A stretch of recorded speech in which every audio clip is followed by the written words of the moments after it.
Can I just do one quick survey? If you agree that radio was more risky in the past, do you agree with that loaded question? Please raise your hand or shout. About a third. So do you disagree that radio was more risky in the past? About a quarter. So when you add a third and a quarter, you get an eighth, and you can clearly see the results of that survey. So please welcome to the stage to discuss risk in radio, the fabulous, the talented, the handsome, from Absolute Radio, Geoff Lloyd.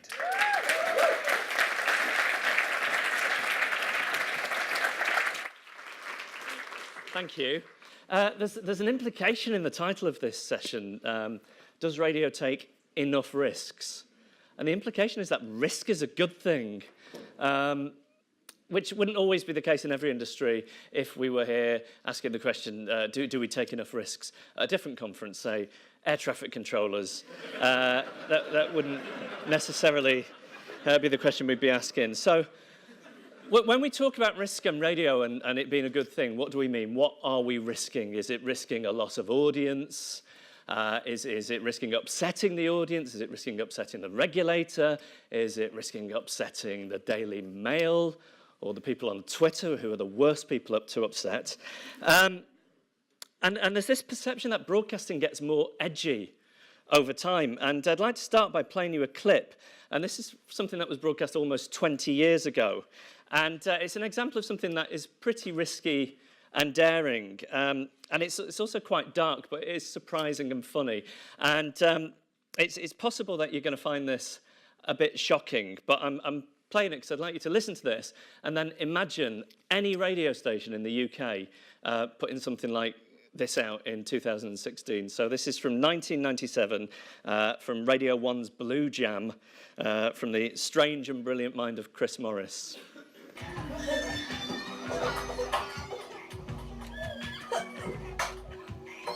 Kids' party's always a bit of a nightmare. So I just thought I'd hire a girl to fire ping pong balls out of her family. But their dads really. Kids don't seem to mind.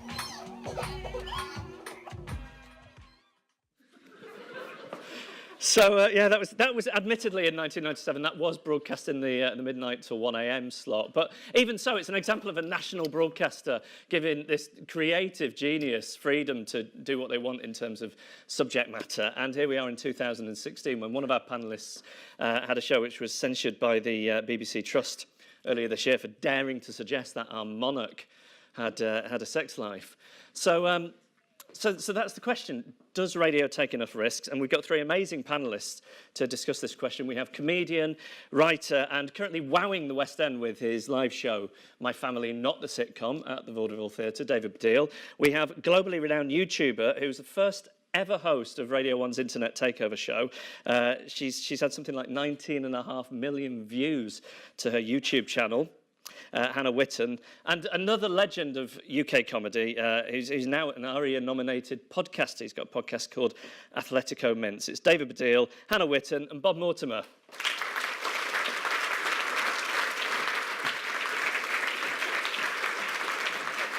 Hi.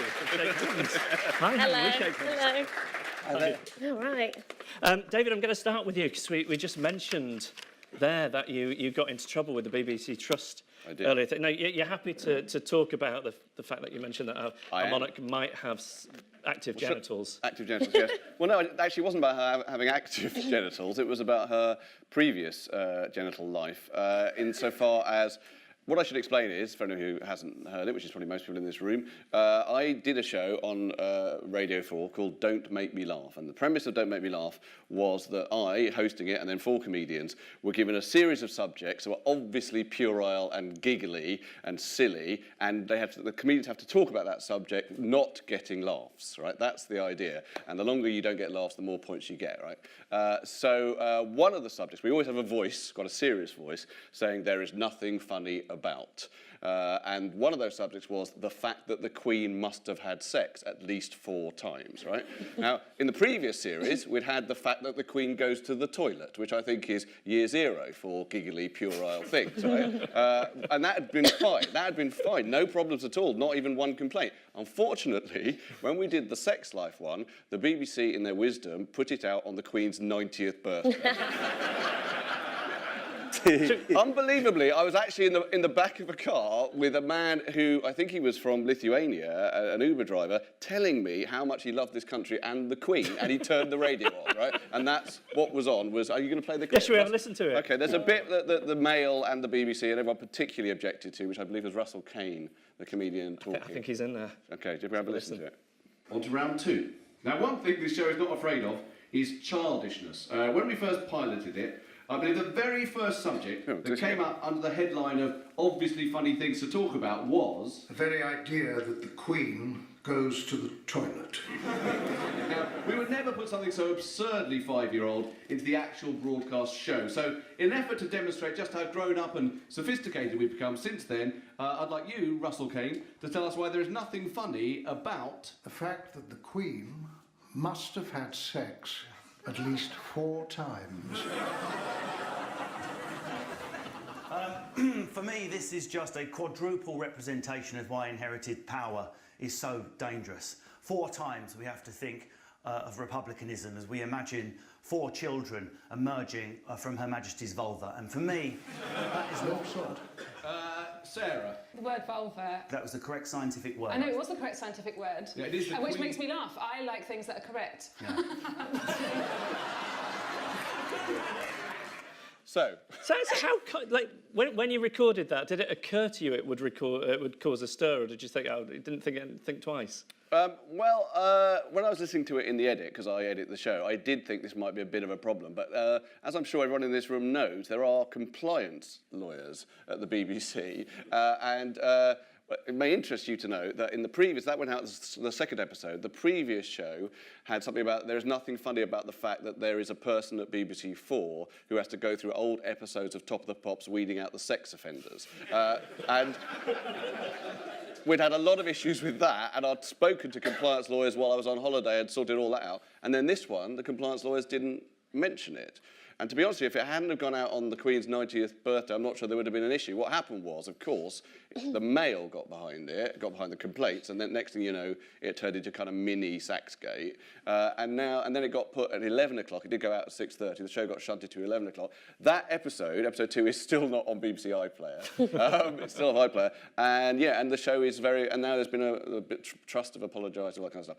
So look, I'm not saying that it's an amazingly important piece of comedy that we need to strive for and all that, but I do think that it's interesting. The Chris Morris bit you played was also vaginal, and I don't know that necessarily your point about can you do it in 1997, can you do it now? It doesn't feel that much. So you haven't noticed that, because you started doing radio in '89 with Mary Whitehouse. I did, yeah. I mean, is that not changed in that time? Have people become, maybe you mentioned Saxgate, after that, did people become more nervous? Well, certainly I noticed when I appeared on radio programmes soon after Saxgate, that bit where someone comes up to you and says, it's a family show, you know, of course, not to swear. I mean, they were very insistent about it, suddenly, after Saxgate. And maybe that was a bit of a sea change, but I think social media, you're correct, is the other thing, is that there's now this voice whereby almost anyone who is offended can be offended and can flag their little flag of self and wave it very hard in the world. And that creates a situation where I think everyone, broadcasters are more worried about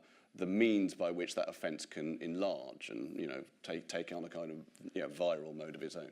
Hannah, I mentioned before that your YouTube channel has had almost 20 million views, and you've got complete control of what goes up on there. Like, why would you bother with radio when there's all these rules and regulations? Like, what's the appeal of it? I think it's just, I just like having my finger in all these different pies. And I think it's just like testing out new things. And like sometimes when there is more of a structure and someone else is kind of giving you the format that you have to work in, actually, you might come up with things that you don't come up with when you're just given like a complete blank sheet of paper and just like, create something. And you're like, well, I don't know.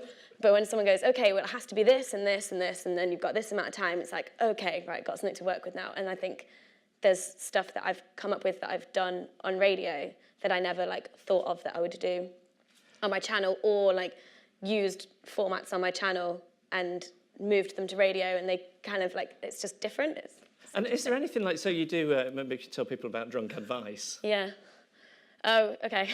So I have a series on my YouTube channel where me and a friend get drunk, and we ask our followers on Twitter to basically ask questions of anything that they have problems with. But because when I'm sober on my channel, I'm very much like an advice giver. I do like sex and relationships, like education. And so this is like the other side of it, of just like, you're drunk with your mate and you're like, don't have sex with it, like, don't do it. And then recently on my Fubar radio show, we've got like Drunk Advice Live. Right. Because those episodes of Drunk Advice are like heavily edited. Because I have like an hour of footage and it comes down to like a 10-minute video. And everyone's always like, I want to see an uncut version. Like, where's the uncut version? I'm like, no, you don't. But then on radio, I have like a full half an hour dedicated to like drunk advice, and we are drinking in the studio. And there's no nervousness about doing that, but I mean, because it's internet radio Fubar, is it? Yeah. So the Ofcom rules don't apply. Do whatever the fuck we want. Am I allowed to swear here? Sorry. Bob, how did Athletico Mints come about? Is it the Audio Boom make it, right? Yeah. So did they come to you? Did you go to them? We went to them. It was an idea to do a comedy football show, and we did.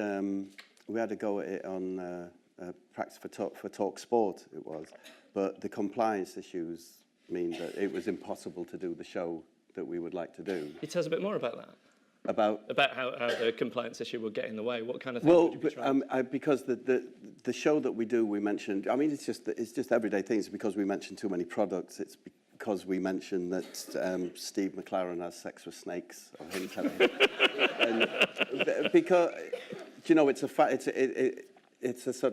fantasy show but where you might query as to actually, because some of it's true.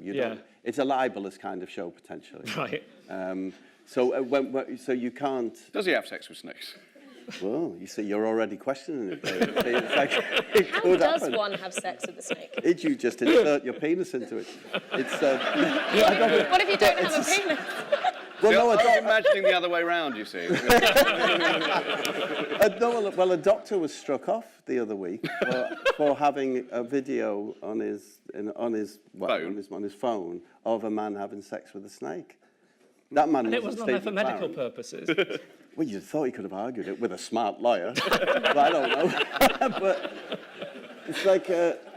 But I mean, it's like you see, I don't think it's like if you sort of equate the risk with the sort of like with like offensiveness and compliance and so on, it's a dead end really. It's like it's a very old-fashioned medium in that sense. So do Audio Boom have no input? They just leave you to it? As far as I'm aware, no. It's just we tape it and it goes out.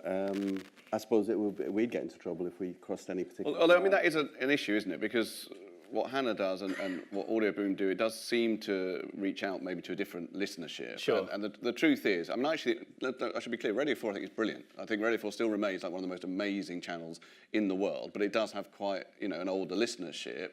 And so that things like, making fun of the Queen's sex life is going to suddenly, I mean, I really don't think that is actually really pushing the boundaries of anything in terms of the shock of the new and blah, blah, blah. But there are people out there who will still be shocked by that, and that's to do with the age of the listenership, to be honest. Do you have lines that you won't cross in the two of you? Like, so Bob, you're on with Andy, and part of the appeal of it is it just sound like two friends talking. Yeah. Like, is there stuff that you wouldn't talk about on the podcast that you would talk about in real life, or sort of anything up for conversation?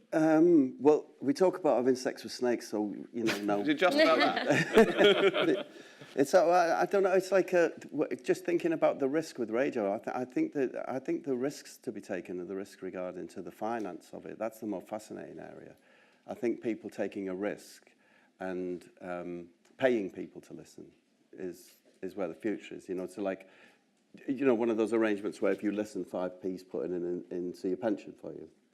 Which I think that'll be the next big change, and because the problem with the podcast area is just one of attracting advertisers to pay for itself. Hannah, do you have any lines like, because you built this audience up, do you worry about upsetting them and scaring them all away? Not really, because I feel like I've been doing it for like 5.5 years, and so they've grown up with me, and so anything that I'm talking about now is still kind of like resonating with them, and we're kind of like on the same page, and I feel like I attract like minded people to what I do. And do you have a sense of anything being unacceptable to them?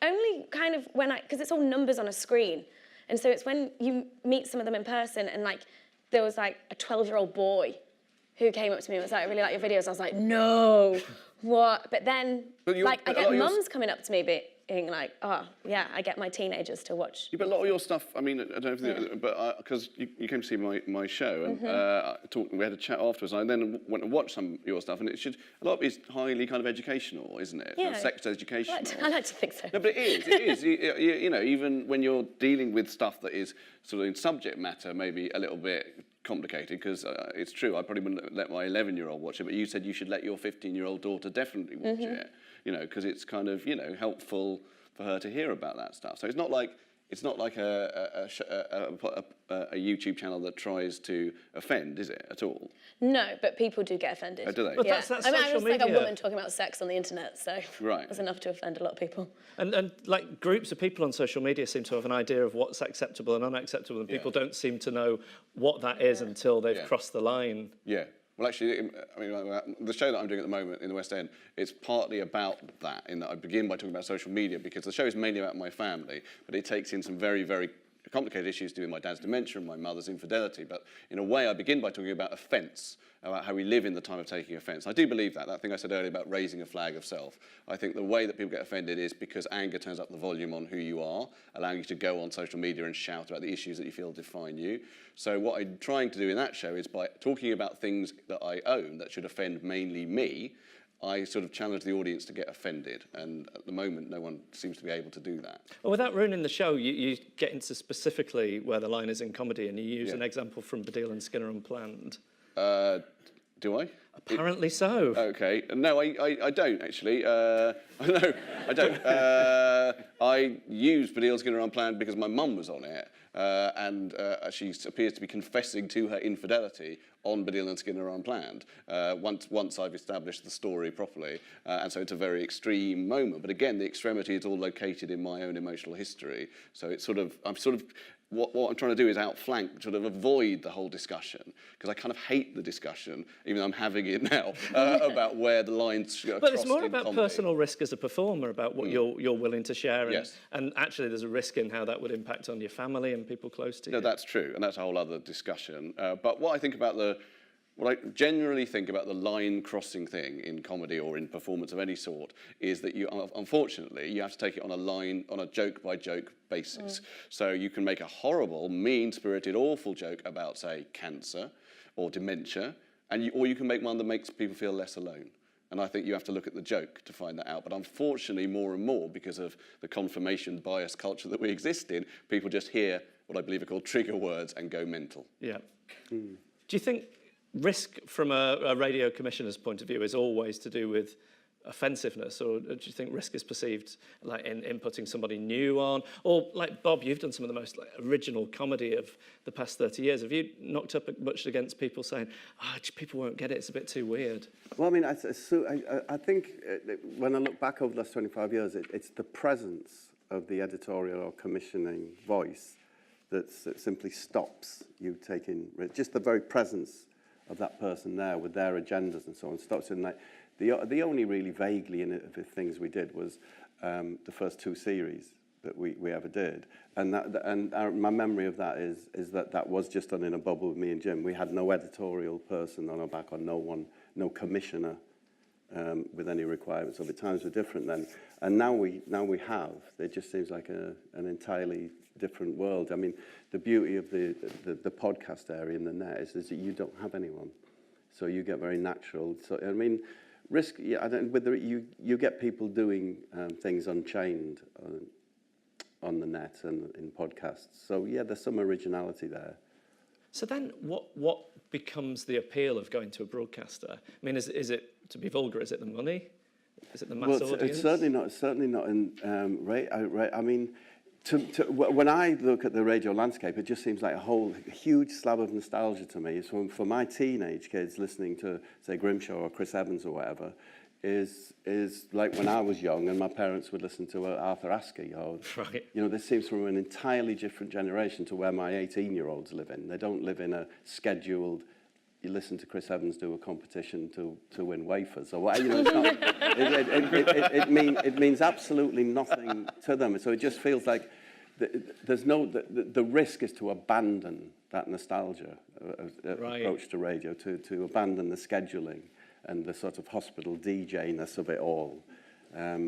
Although, so, you know, the kind of middle-classness of some of the more highbrow ones is just kind of, that would be the risk, to abandon that structure. Yeah. But when I don't think... podcasts have become like incredibly successful, like say Serial or whatever, well, I guess what you would look to in radio is whether there's some kind of overlap where suddenly you think, oh, well, that's a radio program that has learnt Right. from Serial or whatever. Now, I don't know enough about the radio landscape to know if that is happening, but you know, it's definitely it's definitely the case. Sorry about that. It's definitely the case that you know, that there could be a chance for radio, as it were, to learn from that landscape. In-car connectivity is going to be a crucial change for. You're saying people listen to the radio because they have to in the car?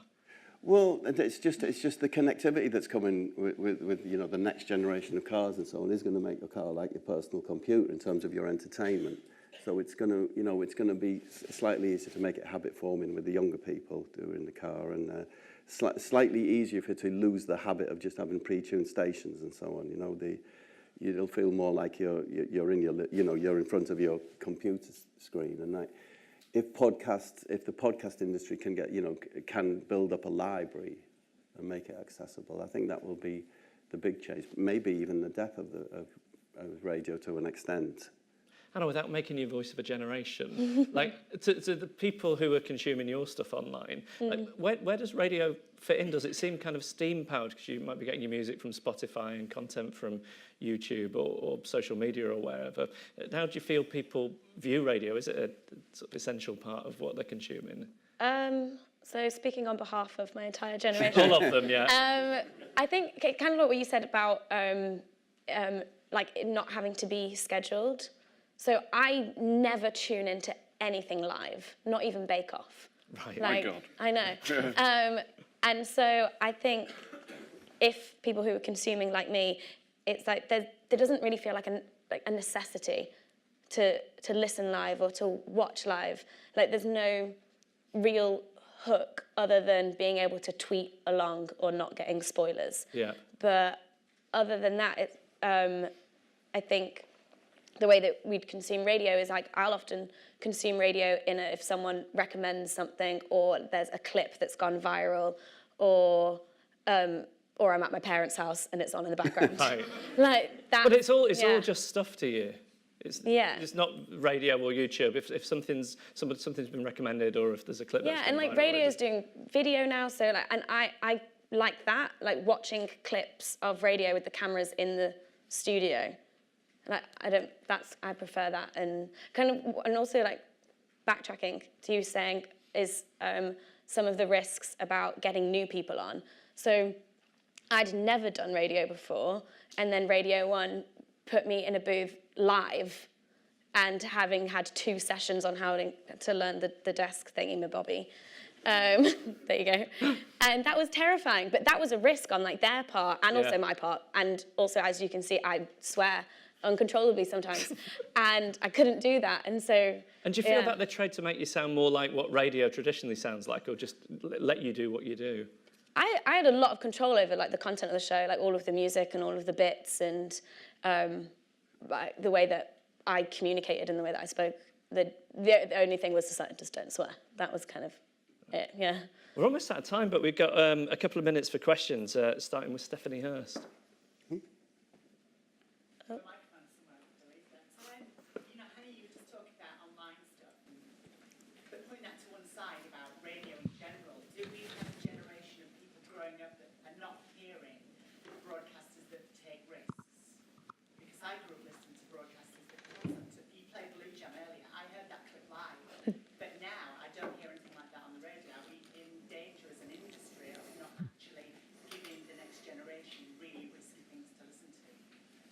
So I suppose that's when you think of risky things you see or hear, is radio a place you associate with that? Probably not, but maybe I'm just not hearing it because I get like just a listen and watch a lot of other things, and if I'm listening to radio, it's either because a friend is on it, or I've seen this clip, or there's a specific host that I like listening to. Does that make sense? Yeah. Do you get your risky content from online? Yeah, I think so, probably.